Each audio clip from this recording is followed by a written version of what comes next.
Vous allez entendre des conversations entre deux personnes. Indiquez à quel dessin correspond chaque conversation.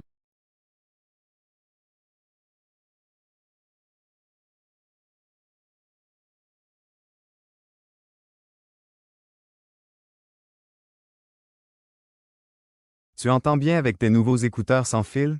Oui, le son est super clair et ils tiennent bien dans mes oreilles.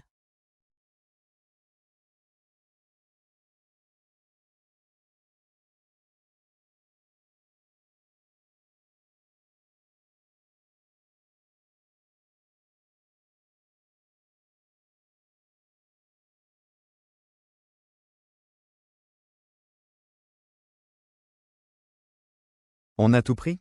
Il ne manque rien pour le dîner? Attends, je vais vérifier la liste avant de passer en caisse.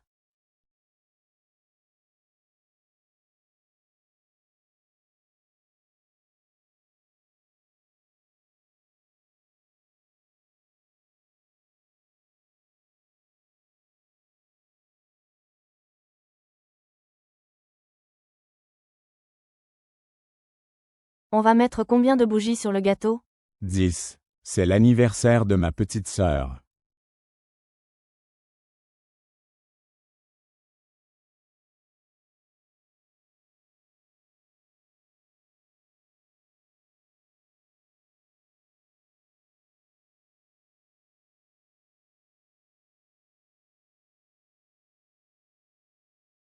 Ta valise est prête pour demain? Oui, j'ai mis tous mes vêtements et mon passeport dedans.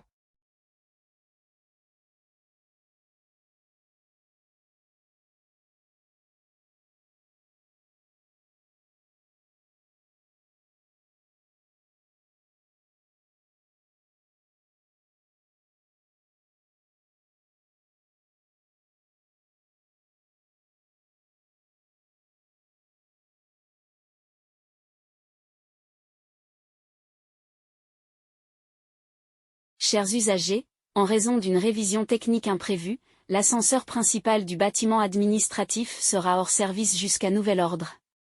Nous vous invitons à utiliser l'escalier ou l'ascenseur de service situé à l'arrière de l'édifice. Nous vous prions de nous excuser pour la gêne occasionnée et vous remercions de votre patience.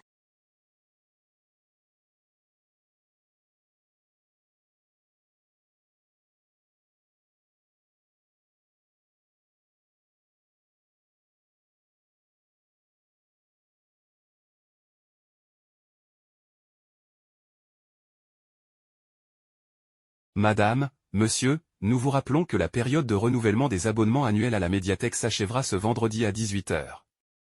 Passé ce délai, les accès aux services numériques et aux emprunts d'ouvrages seront automatiquement suspendus jusqu'à régularisation.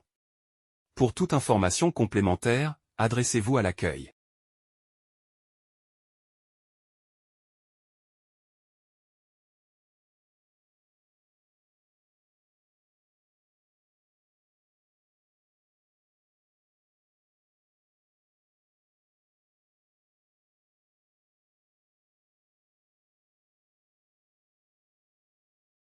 Chers voyageurs, nous vous informons qu'en raison d'une intervention inopinée sur les infrastructures, certains départs de la ligne interurbaine subiront des ajustements horaires ce lundi. Nous vous recommandons de consulter l'affichage mis à jour ou de vérifier les nouvelles heures de départ sur notre site officiel avant votre trajet.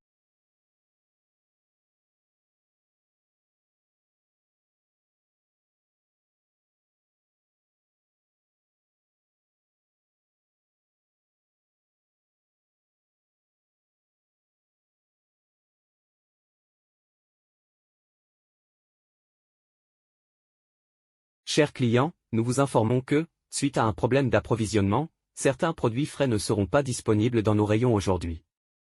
Nous mettons tout en œuvre pour rétablir la situation dans les plus brefs délais. Merci de votre compréhension.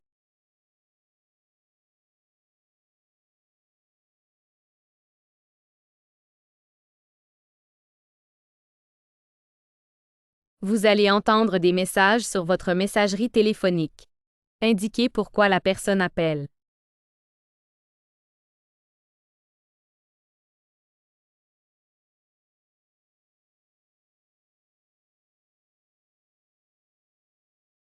Bonjour Madame Lemoine, ici la secrétaire du cabinet du docteur Morel. Je vous appelle pour vous rappeler votre rendez-vous médical prévu demain à 15h30. Merci de nous prévenir si vous devez le reporter. Bonne journée.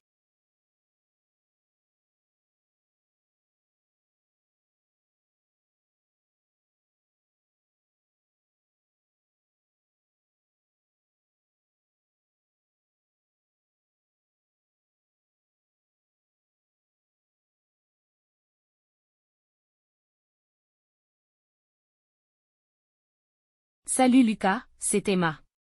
Juste pour te dire que je suis bien arrivée à l'aéroport. Mon vol est à l'heure, donc pas de souci. Je t'envoie un message quand j'atterris. À plus.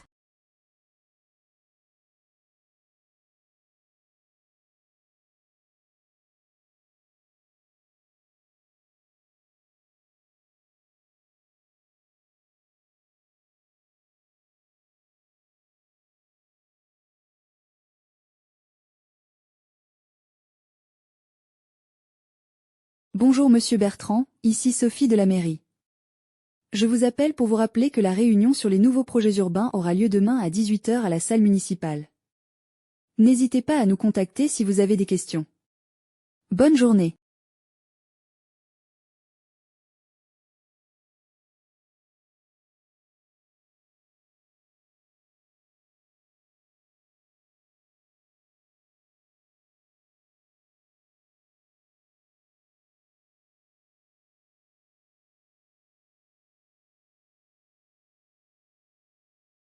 Bonjour Monsieur Caron, ici Nathalie de la banque BCF.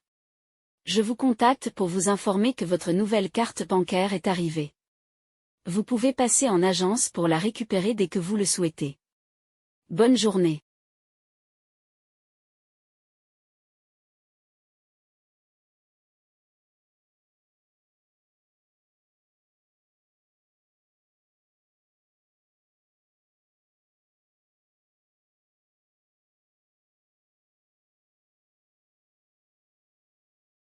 Et Alex, c'est Jules.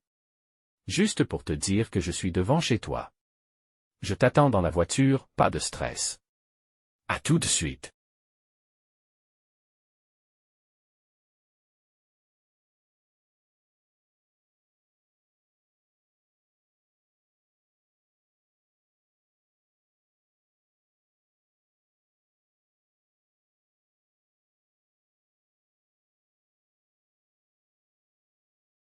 Bonjour Madame Perrin, ici l'atelier Auto Plus concernant votre voiture.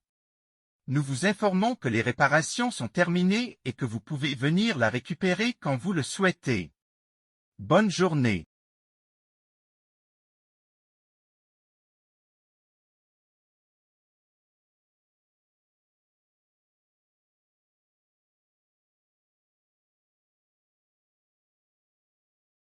Vous allez entendre 3 personnes répondre à la question suivante. Est-il préférable de suivre des traitements naturels ou de privilégier la médecine conventionnelle?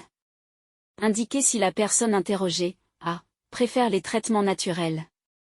B, fait entièrement confiance à la médecine conventionnelle. C, pense qu'une combinaison des deux est la meilleure approche. D, ne croit pas que la médecine soit toujours nécessaire. Depuis plusieurs années, j'ai complètement arrêté les médicaments chimiques. Je me soigne uniquement avec des plantes, des huiles essentielles et des méthodes naturelles comme l'acupuncture ou l'homéopathie. Je pense que notre corps a la capacité de s'auto-guérir si on lui apporte ce dont il a besoin. Les médicaments classiques ont souvent des effets secondaires qui peuvent être pires que la maladie elle-même. Je comprends que certaines personnes préfèrent aller voir un médecin, mais moi, je fais confiance aux remèdes naturels, et jusqu'à présent, ça a toujours très bien fonctionné pour moi.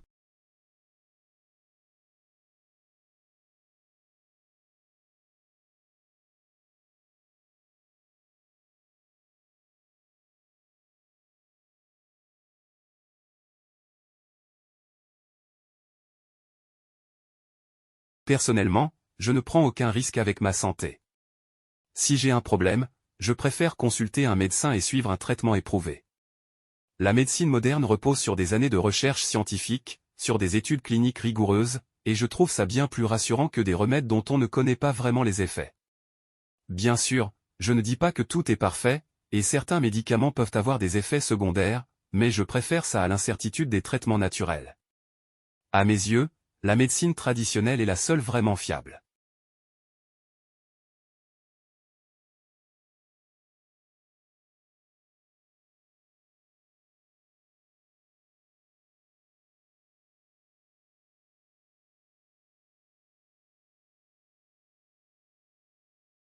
Je ne suis ni complètement contre les traitements naturels, ni totalement convaincu par la médecine classique. À mon avis, il y a du bon dans les deux. Pour des petits maux du quotidien, comme un rhume ou des douleurs musculaires, j'aime bien essayer des remèdes naturels. Mais quand il s'agit d'un problème plus sérieux, je préfère consulter un médecin et suivre un traitement adapté.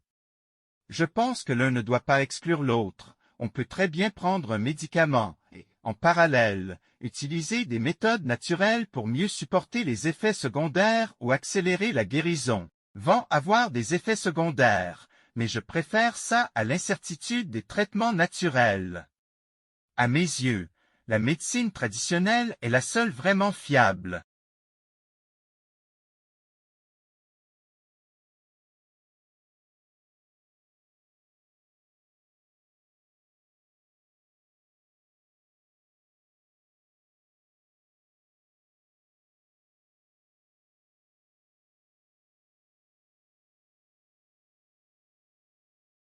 Vous allez entendre 3 personnes répondre à la question suivante, faut-il rendre l'université gratuite pour tous?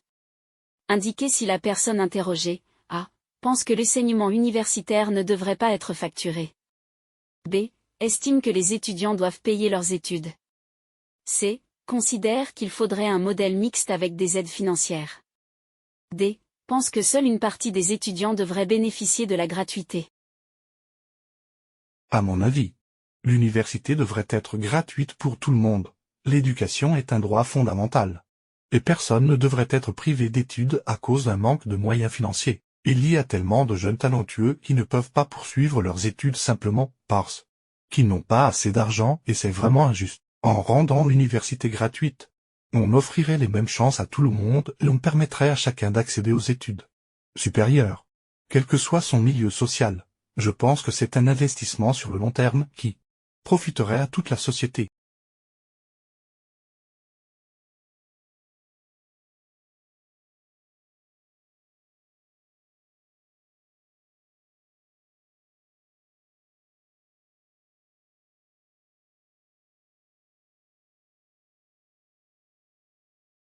Honnêtement, je pense que les étudiants doivent payer leurs études.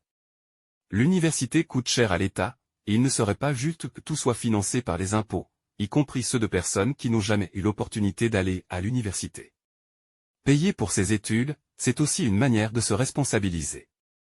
Les étudiants prennent leurs cours plus au sérieux quand ils savent qu'ils ont investi de l'argent dedans. Bien sûr, il faudrait que les frais restent raisonnables et que des bourses soient disponibles pour ceux qui en ont vraiment besoin, mais rendre l'université totalement gratuite n'est pas une bonne idée selon moi.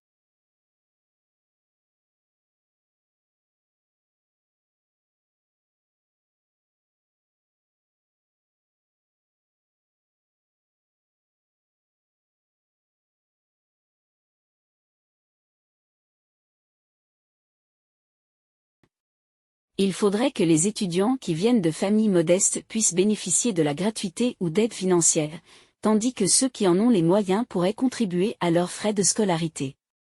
De cette manière, on évite de pénaliser les étudiants défavorisés tout en assurant un certain financement pour les universités. Il faudrait aussi revoir le système des prêts étudiants pour éviter que les jeunes commencent leur vie active avec des dettes trop lourdes. Bref, il faut trouver un équilibre entre accessibilité et viabilité économique. Mon moi.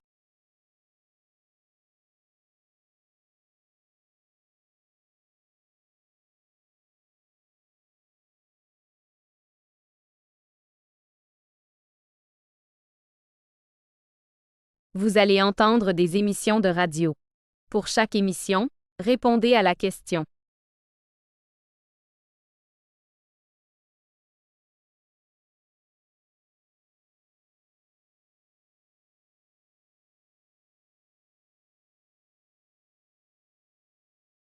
On nous vante sans cesse les mérites du progrès technologique, comme s'il allait résoudre tous nos problèmes, de l'épuisement des ressources à la crise climatique, en passant par les défis éthiques liés à l'intelligence artificielle.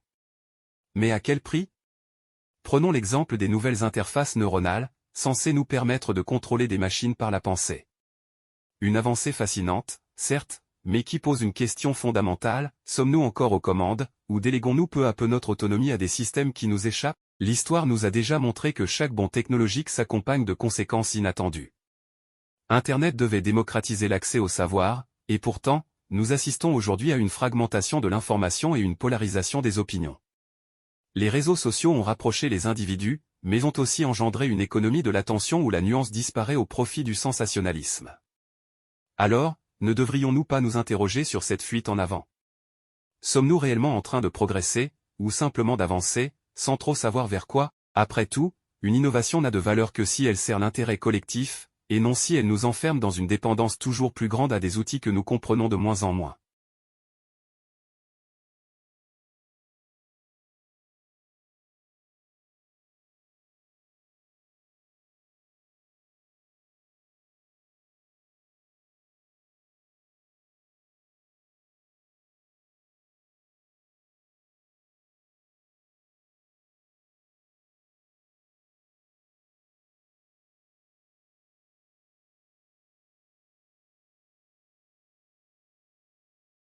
On aime croire que l'histoire est un récit figé, un enchaînement d'événements documentés et incontestables. Pourtant, ce que nous retenons du passé est souvent le fruit d'une sélection minutieuse, dictée par des intérêts politiques, économiques ou culturels. Prenons l'exemple des grandes découvertes. Dans les manuels scolaires européens, elles sont racontées comme une épopée glorieuse, un âge d'or de l'exploration et du progrès. Mais du point de vue des peuples colonisés, ces « découvertes » ont surtout marqué le début de siècles de domination, d'exploitation et d'effacement culturel. De la même manière, certains personnages historiques sont célébrés comme des héros, tandis que leurs actes les plus controversés sont édulcorés, voire effacés. Napoléon est souvent admiré pour ses réformes, mais combien de manuels insistent sur le rétablissement de l'esclavage en 1802? Aux États-Unis, Martin Luther King est unanimement salué pour son combat pacifique, mais on oublie qu'il était aussi un farouche critique du capitalisme et de la guerre du Vietnam, des positions bien moins consensuelles. Alors, comment distinguer l'histoire des récits que l'on nous en donne? Peut-être en nous rappelant que chaque mémoire nationale est construite sur des oublis volontaires et des silences stratégiques. Après tout, ce qui est enseigné en dit souvent plus sur ceux qui écrivent l'histoire que sur ceux qui l'ont vécue.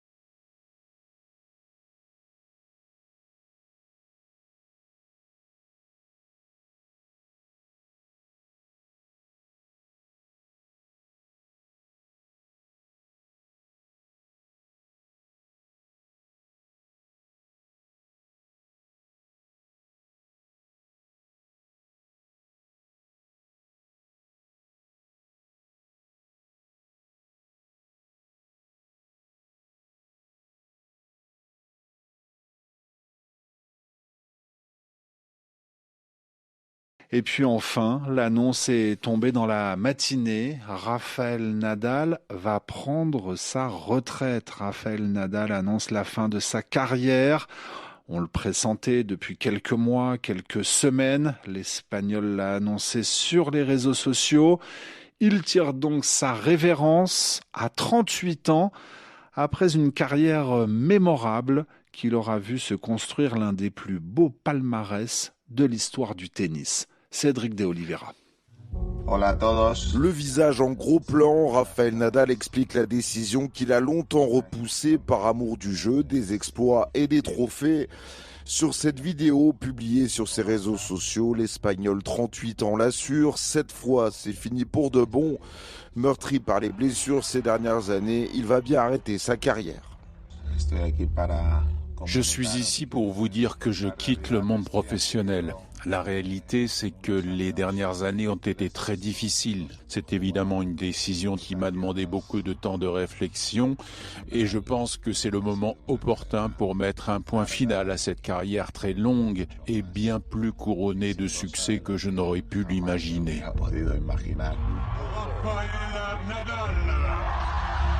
Outre ses batailles parfois homériques avec ses rivaux Federer et Djokovic, Nadal s'est bâti un palmarès hallucinant. 92 titres en individuel, 22 tournois du Grand Chelem, dont 14 Roland-Garros, auxquels il faut ajouter 5 Coupes Davis avant un ultime défi dans un mois.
T'es moche, t'es grosse, tu pues, dégage, tu fais honte à notre classe. Tu ne mérites pas de vivre. Pendant des années, Yuka, 8 ans, a vécu un enfer. Elle était le souffre-douleur de sa classe. Un jour, à bout, elle a dit à sa mère, Aiko, qu'elle ne voulait plus aller à l'école. Je lui ai expliqué que l'instruction étant obligatoire, elle ne pouvait pas sécher les cours. Puis, tous les matins, je l'ai amenée de force à l'école. Mais une semaine plus tard, elle m'a dit « Je n'ai envie que d'une chose, mourir ». Ça a été un choc terrible. Ce sont les pires mots, je crois, qu'une maman puisse entendre dans la bouche de son enfant. J'ai alors compris combien la situation était gravissime et je me suis dit que la seule façon d'éviter la mort de ma fille, c'était que moi-même je change de vie pour être en mesure de lui venir en aide. Aiko a pris un congé sans solde pour avoir le temps d'écouter sa fille, de consulter des spécialistes, d'essayer de trouver une solution. Avec succès, début septembre, après plus d'1 an d'absence, Yuka a repris le chemin de l'école. 700 000 élèves japonais sont victimes de harcèlement, un chiffre en hausse constante depuis 20 ans et sous-évalué selon les associations. Beaucoup de victimes endurant leur calvaire en silence, par peur de représailles si elles se confiaient. Un autre facteur est souvent invoqué par les écoliers en refus de scolarisation. Le reproche qui leur est fait en permanence de ne jamais en faire assez pour exceller. Harcèlement et pression scolaire sont d'ailleurs intimement liés selon les experts. Les harceleurs s'en prennent à ceux qui incarnent le moins l'excellence, les cancres, les nuls en sport, etc., car ces enfants les stressent au plus haut point, puisqu'ils les renvoient à leur propre hantise de ne pas être à la hauteur des attentes. Des centres d'enseignement spéciaux existent au Japon pour les enfants qui sont en refus de scolarisation. Kawatai et Rikuto, 19 et 14 ans respectivement, fréquentent une école de ce type. Ici, le chacun pour soi n'est pas permis, que cela soit l'esprit de compétition ou être à tout prix le premier de la classe, donc écraser les autres et tout cela. La règle, c'est l'entraide, le principe, c'est aucun élève ne progresse si le groupe dans son ensemble ne progresse pas. Ça change la vie. Je me sens en sécurité ici. On fonctionne en petits groupes. Chacun peut progresser à son rythme et quand je n'ai pas compris, on ne m'engueule pas. On me félicite de l'avoir dit. Du coup, j'ai repris confiance en moi. On m'avait toujours traité de gosse à problème. Mais là, je commence à me dire que peut-être je deviendrai un adulte normal. Mais ces écoles alternatives ne sont pas assez nombreuses. Il s'agit souvent d'établissements privés, donc assez chers. Dès lors, 38% des mineurs japonais en refus de scolarisation, soit plus de 100 000 jeunes, ne sont aucunement pris en charge sur le plan éducatif. Bruno Duval, Tokyo, RFI.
C'est dans un musée situé dans une petite ruelle en plein cœur de Sungei-Wei que Ding Ho-Chai observe les vestiges du passé. Devant les vitrines remplies d'objets historiques, ce Malaisien issu de la communauté chinoise raconte l'histoire de son village. Après l'occupation japonaise pendant la Deuxième Guerre mondiale, les Britanniques sont revenus ici. Le communisme était assez fort et ils ont interné tous les Chinois dans cet espace. Et ils les ont mis ici, dans notre village. Et donc ils contrôlaient par exemple votre nourriture. Combien de personnes restaient ici ? À l'époque, il devait y avoir 650 maisons environ, que je pourrais vous montrer tout à l'heure. C'était surtout des Chinois. C'était ceux qui principalement soutenaient le communisme malaisien. À ses côtés, Yuri Tan, une Malaisienne descendante de Chinois résidant dans le camp de Sungei. Elle échange régulièrement avec sa grand-tante pour en savoir plus sur l'histoire du kampung et de sa famille. J'ai juste dit à ma tante, si j'ai le temps, je ferai une lettre et je la posterai sur Facebook ou ailleurs. Et ça aide beaucoup à ce qu'elle me dise tout. J'ai beaucoup plus d'éléments sur l'histoire, plus de choses à raconter. Parce que la vraie histoire n'est pas forcément dans un livre. Ce sont les anciens qui en parlent le mieux. Ces deux Malaisiens, attachés au devoir de mémoire, suivent régulièrement les polémiques en Malaisie autour des kampungs. Le dernier débat en date portait sur l'inscription de ces villages au patrimoine mondial de l'UNESCO, une proposition sur laquelle des nationalistes malais se sont opposés. Pour Ding Ho-Chai comme Yuri Tan, la possible inscription de leur village à l'UNESCO est bien accueillie. Oui, on pense que c'est une bonne idée. Les gens connaîtront notre passé. Et ce n'est pas seulement pour les Chinois, mais aussi pour le passé des Indiens, des Malais, pas seulement les Chinois venant de Chine en Malaisie. L'histoire, c'est l'histoire, tu ne peux pas la changer. Ça concerne toute la Malaisie. Ce n'est pas une histoire de race. Tout le monde ou chaque État peut être éligible à une reconnaissance de l'UNESCO. Au total, pendant l'état d'urgence malais de 1948 à 1960, près de 630 camps d'internement pour les Chinois avaient été installés en Malaisie par les colonialistes britanniques. Juliette Pietraszewski, Kuala Lumpur, RFI.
Ça va être important de le mettre dans l'eau en arrivant.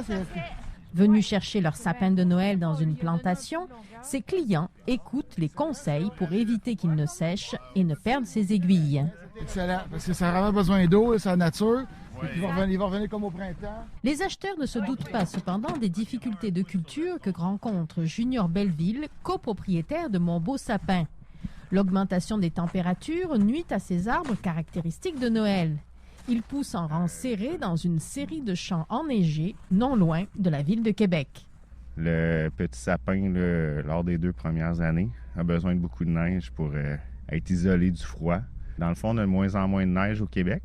Ensuite, les 2 derniers hivers, on a eu des fortes pluies. Après ça, c'est suivi de grands froids. Le gel pousse les sapins en dehors du sol. Ici, on a un sapin mort là, qui a été implanté il y a 1 an. Il n'y a pas assez de neige, il y a trop de pluie. C'est vraiment compliqué. Pour éviter les pertes, Junior Belleville varie les espèces de sapins selon le sol. Il lui faut aussi installer des tuyaux souterrains et des fossés pour éviter que l'eau ne s'accumule. Les pluies hivernales, aujourd'hui plus fréquentes, ont tendance à faire pourrir les racines. Ouais, on va passer à gauche. Ça, c'est les fortes pluies de cette semaine. On voit là, les grandes flaques. Alors regarde ces sapins-là. Ils ont été plantés en même temps que les sapins en haut. Ils ont environ quoi? 2 pieds de moins. Ils ont de la difficulté avec les fortes pluies. Certains producteurs de sapins doivent se détourner de la culture du baumier, considéré pourtant comme l'arbre caractéristique de Noël au Québec, parce que cette variété déteste les changements de température. Loïc d'Orangeville, professeur en écologie forestière à l'Université Laval, constate le déclin de ce sapin dans l'Est du Canada. C'est vraiment une espèce d'arbre qui est idéal pour la culture, mais là, les changements climatiques viennent un peu brouiller les cartes. On a des sécheresses de plus en plus fréquentes. Donc, ces sécheresses-là, ça impacte particulièrement le sapin parce qu'il y a besoin d'un climat assez constant. Et là, c'est de moins en moins ce qu'on retrouve. Et il est très vulnérable, très susceptible à des insectes, à des pathogènes, à des...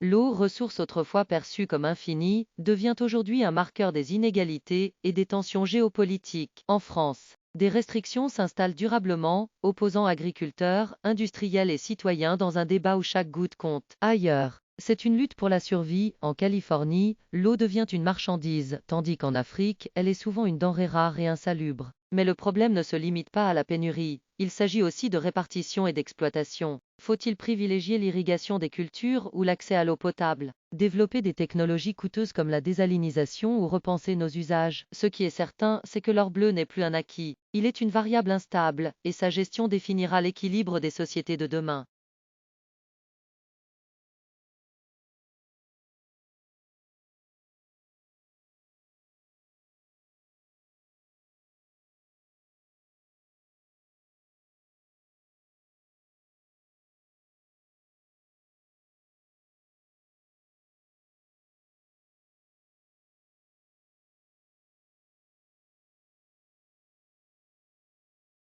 Il fut un temps où la visite d'un musée se résumait à une déambulation silencieuse devant des œuvres figées, souvent mal éclairées, accompagnées de cartels austères.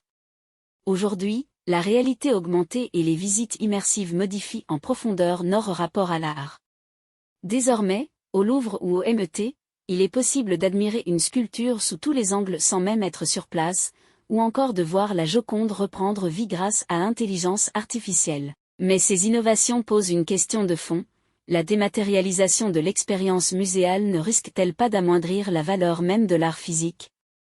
Loin de se limiter à une simple modernisation des outils, la numérisation des musées s'inscrit dans un débat plus large sur le rôle de l'institution culturelle. Doit-elle être un sanctuaire du passé ou une vitrine du futur?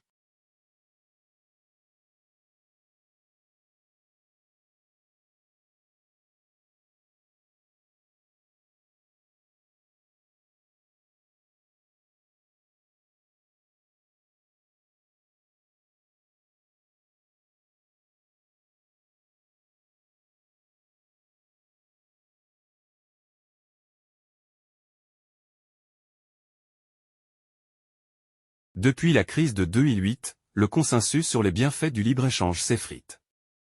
De la guerre commerciale entre Washington et Pékin aux restrictions sur les exportations de terres rares, les nations redécouvrent les vertus du protectionnisme. Mais à quel prix?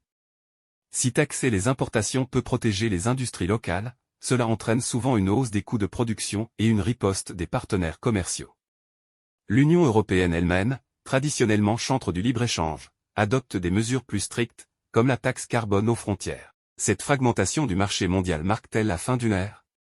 Ou bien assiste-t-on à une reconfiguration de la mondialisation, où chaque puissance tente de redessiner les règles du jeu selon ses intérêts stratégiques?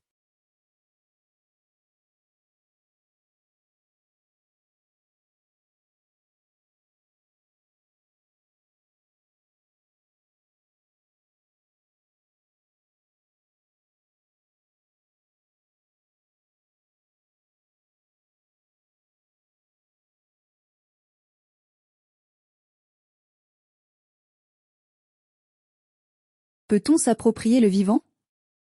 La question, longtemps philosophique, est devenue juridique avec la multiplication des brevets sur les semences et le génome humain.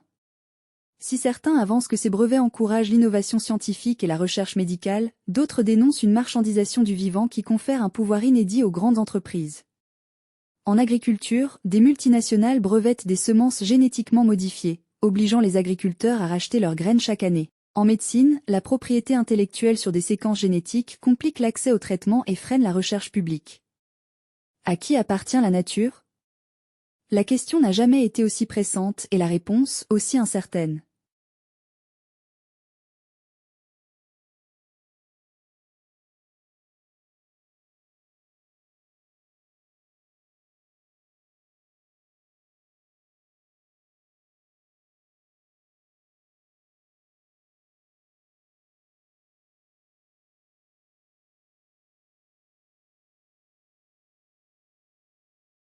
Observer la Terre depuis l'absenteur, flotter dans l'immensité cosmique. Ce rêve autrefois réservé aux astronautes est désormais une réalité pour les ultra-riches. À coups de millions de dollars, SpaceX, Blue Origin et Virgin Galactic promettent une démocratisation progressive du tourisme spatial.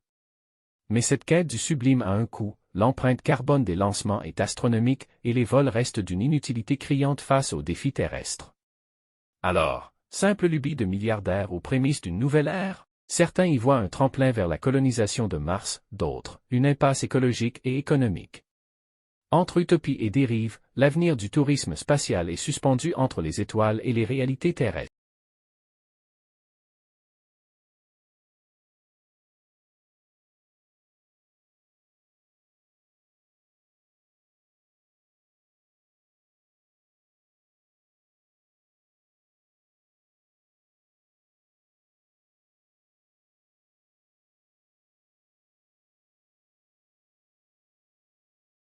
La transition énergétique est un défi de taille pour tous les secteurs, mais c'est particulièrement le cas pour les industries lourdes comme la sidérurgie ou la production de ciment. Ces secteurs représentent une part importante des émissions mondiales de CO2. La question qui se pose est la suivante. Comment parvenir à réduire ces émissions tout en maintenant la compétitivité des entreprises? Certaines solutions sont sur la table, comme l'utilisation de l'hydrogène vert ou l'optimisation des procédés industriels, mais les coûts restent élevés et les innovations sont encore balbutiantes. La décarbonation des industries lourdes pourrait être un levier majeur dans la lutte contre le changement climatique, mais elle nécessite une volonté politique forte et un soutien économique massif.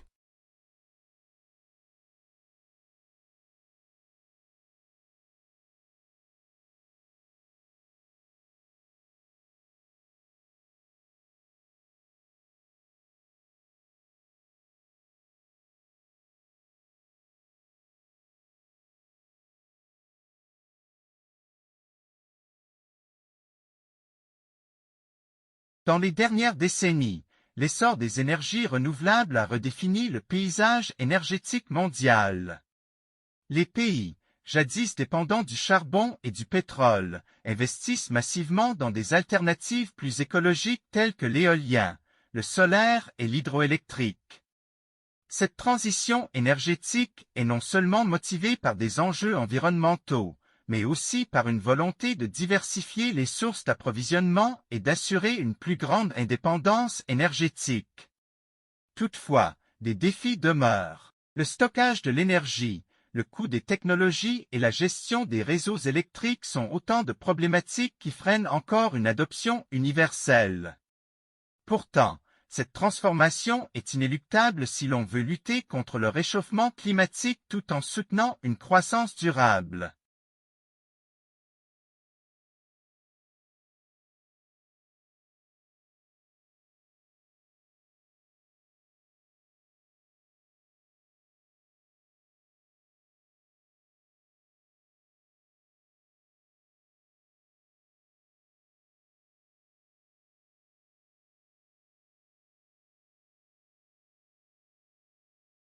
Les villes du monde entier sont en première ligne face au changement climatique.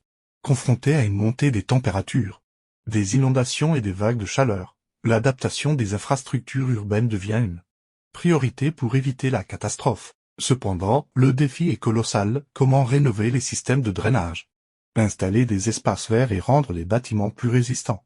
Tout en maintenant une urbanisation en constante croissance, certaines villes, comme Amsterdam et Copenhague, investissent massivement dans des solutions durables.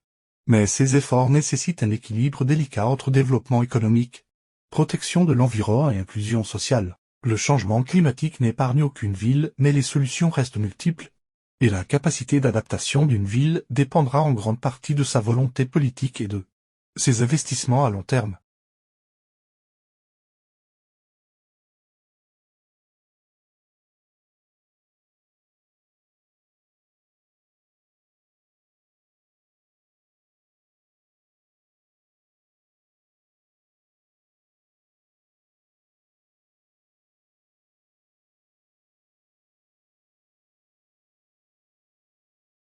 Dans un monde de plus en plus polarisé, les institutions internationales, telles que l'ONU ou l'OMC, sont de plus en plus remises en question. La montée des nationalismes, le retrait de certains pays de traités internationaux et l'isolement des grandes puissances modifient profondément l'équilibre mondial. Pourtant, dans un contexte globalisé, les défis comme le climat, la santé ou les migrations nécessitent une coopération multilatérale. L'avenir du multilatéralisme repose sur la capacité des institutions à se réformer pour rester pertinentes, à préserver l'unité tout en intégrant de nouvelles voies. Si l'équilibre mondial vacille, la question demeure, les grandes institutions internationales ont-elles encore un pouvoir réel face à des puissances nationales de plus en plus indépendantes ?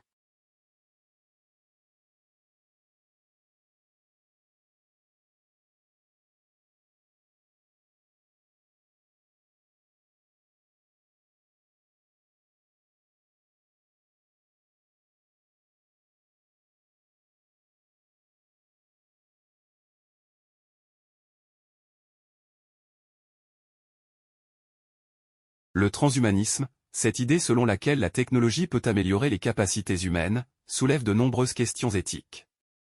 L'augmentation par la technologie, qu'il s'agisse d'implants cérébraux, de nanotechnologie ou d'organes artificiels, promet de repousser les limites du corps humain.